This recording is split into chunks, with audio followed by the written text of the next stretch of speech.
Boeing is selling ULA forever, and it's all because of one SpaceX mission. December 2025, SpaceX's Falcon Heavy launches NASA's Viper rover to the moon. Cost? $90 million. ULA's Vulcan would charge $200 million for half the payload. But here's what nobody saw coming. Boeing just lost $10.7 billion while SpaceX dominated with 138 launches versus ULA's pathetic 3. Why is this Viper mission the death blow? What makes Falcon Heavy so unstoppable? And who's buying ULA's corpse? Let's dive right in.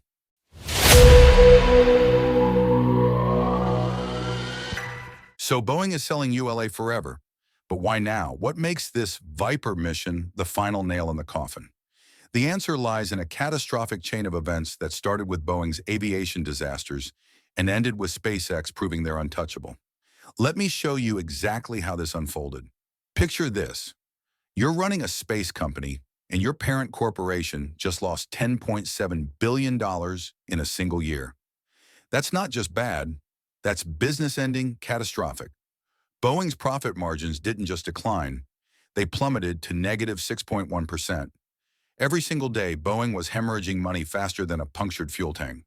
Where do you think that money was supposed to come from? ULA's development budgets.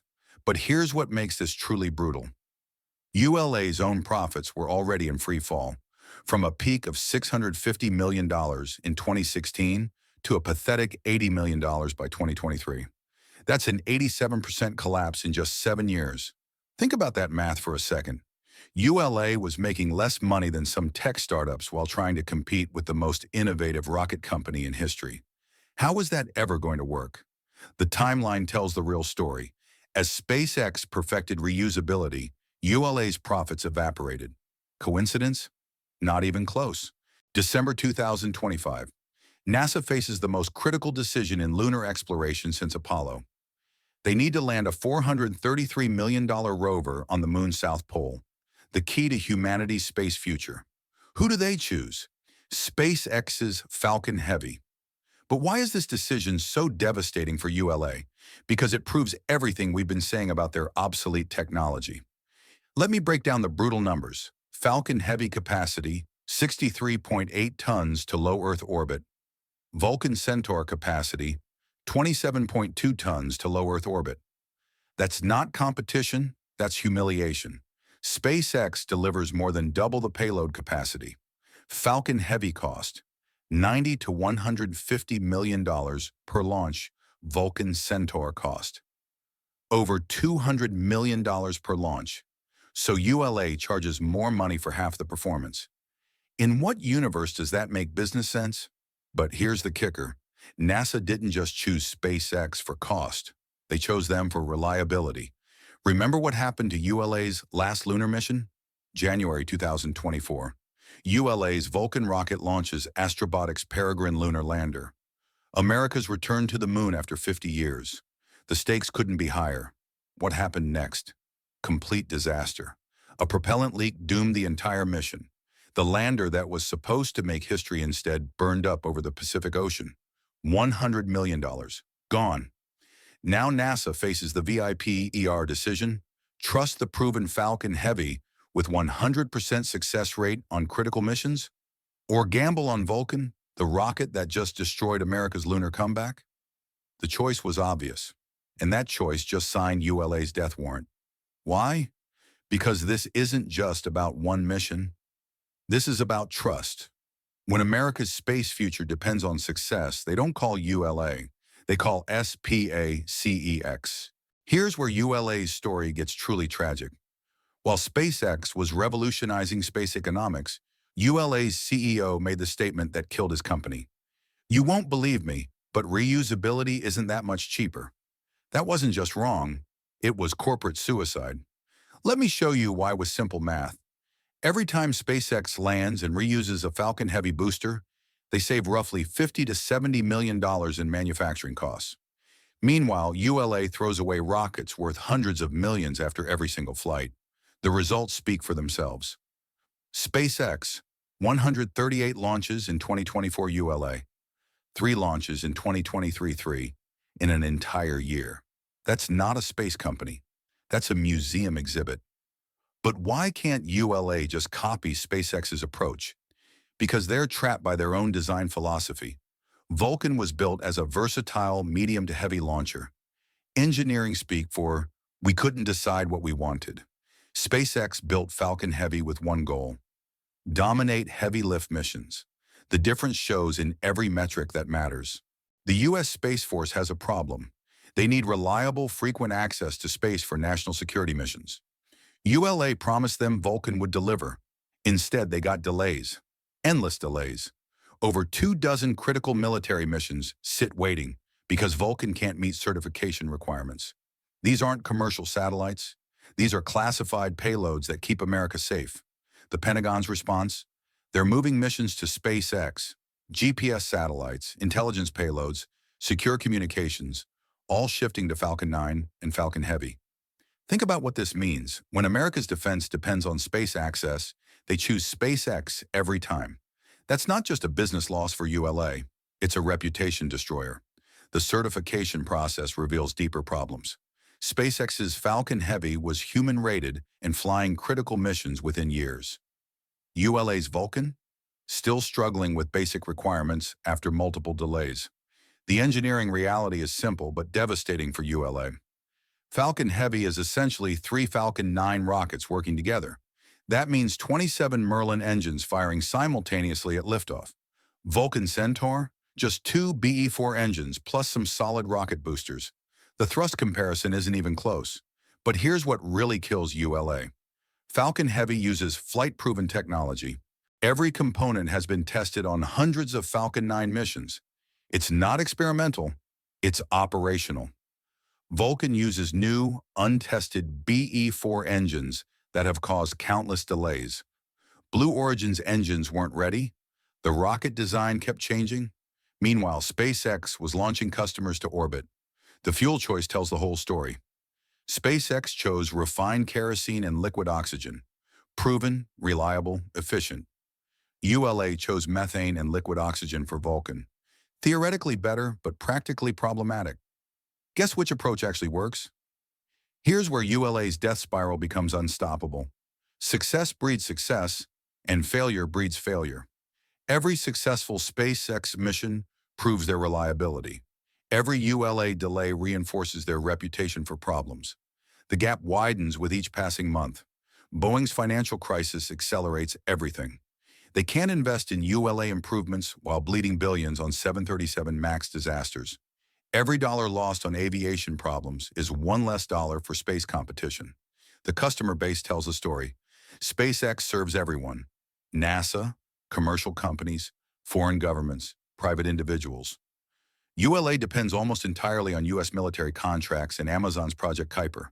What happens when those contracts dry up? ULA's launch frequency suggests they already know the answer. Let's talk numbers that don't lie. SpaceX's business model is simple. Launch often, reuse everything possible, dominate through volume. ULA's model? Launch rarely, throw away expensive hardware, depend on government contracts with cost-plus pricing. In 2024, SpaceX completed 138 launches. That's more than one every 3 days. ULA managed 3 launches in 2023. That's one every 4 months. The fixed costs of running a rocket company don't disappear between launches. Facilities, personnel, equipment, all cost money whether you're flying or not. SpaceX spreads these costs across 138 missions. ULA spreads them across 3. Who do you think has lower per-launch costs? Boeing's decision to sell ULA isn't about strategy, it's about survival. They need cash to cover aviation disasters and can't afford to keep funding a losing space division. The potential buyers tell the story: Blue Origin and Sierra Space. Both see ULA's government contracts and launch facilities as valuable assets, but they also see the fundamental problems. Blue Origin's interest makes sense. Jeff Bezos has been trying to challenge SpaceX for years. Buying ULA gives him instant access to military contracts and operational launch infrastructure. Sierra Space wants ULA's experience with government customers for their Dream Chaser program. They need reliable launch services and see ULA as a shortcut. But here's the problem nobody talks about. Neither buyer can fix ULA's core issue. Their entire business model depends on expensive, expendable rockets in a world that demands cheap, reusable ones. You can't solve a technology problem with an ownership change. Griffin Mission 1 launches no earlier than December 2025. When that Falcon Heavy ignites its 27 engines and lifts NASA's most important lunar mission toward the moon, it won't just be carrying a rover, it'll be carrying proof that SpaceX owns the future of space. The rover will spend 100 days at the moon's south pole, hunting for water ice that could fuel Mars missions. Success validates SpaceX's heavy lift capabilities. Failure means, well, failure isn't an option when you're SpaceX. This mission represents everything ULA has lost. Critical customer, NASA. Game-changing payload, America's lunar future. Proven launcher, Falcon Heavy. ULA's Vulcan will watch from the sidelines, still struggling with certification requirements while SpaceX makes history. The Viper mission succeeds. That's almost guaranteed given SpaceX's track record. That success generates more lunar contracts, more deep space missions, more proof that reusable heavy-lift rockets are the future. ULA's new owners inherit impossible choices: invest billions in reusable technology to compete with SpaceX, or accept permanent second-place status in an industry that rewards only winners. The military contracts that keep ULA alive today won't last forever.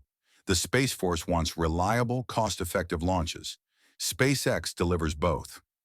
Boeing's exit becomes a flood.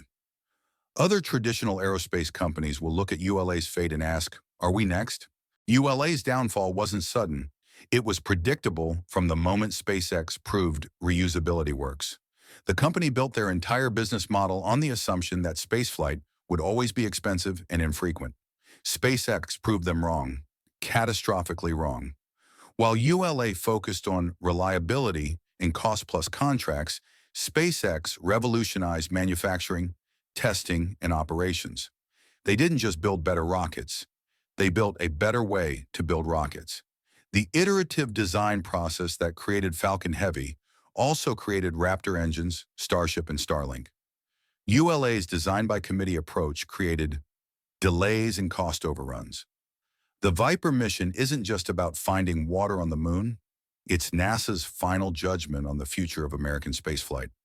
They looked at ULA's expensive, unreliable approach and chose SpaceX's proven innovation. That choice dooms ULA because it validates everything SpaceX represents. The age of expendable rockets is ending. The age of reusable, affordable space access has begun. Boeing's decision to sell ULA isn't a business strategy, it's a surrender. They're admitting they can't compete with SpaceX's revolutionary approach to spaceflight. But here's the real question. In a world where SpaceX dominates everything from crew transportation to satellite deployment to lunar missions, what happens to competition in the space industry? The answer might surprise you, because while ULA dies, SpaceX's success is creating something even more revolutionary. So there you have it. Boeing's $10 billion collapse, ULA's profit crash, and NASA's final verdict with the Viper mission. This isn't just about one rocket company dying. It's about the entire space industry transforming before our eyes. But here's what really blows my mind.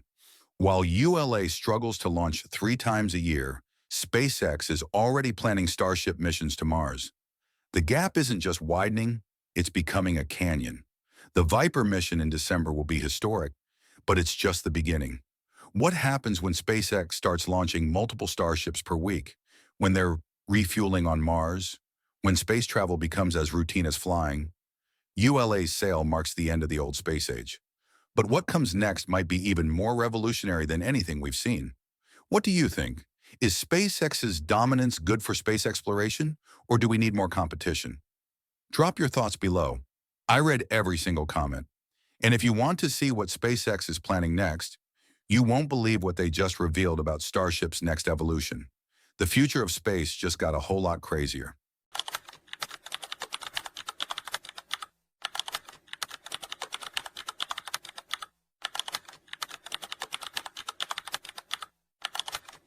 $8 million versus $500,000. That's the brutal cost difference that just exposed Blue Origin's fatal weakness. While Bezos celebrates his crowded engine shop? SpaceX builds one Raptor engine every single day. But here's what's shocking. Blue Origin's BE-4 delivers 245 tons of thrust. SpaceX's Raptor 3, 280 tons, 21% more power. So why does this matter? And how did SpaceX achieve this massive advantage? Let's dive right in.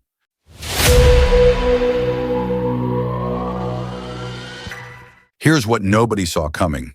While Blue Origin was celebrating their engine shop feeling crowded with 8 BE-4 engines, SpaceX quietly dropped a bombshell that changes everything.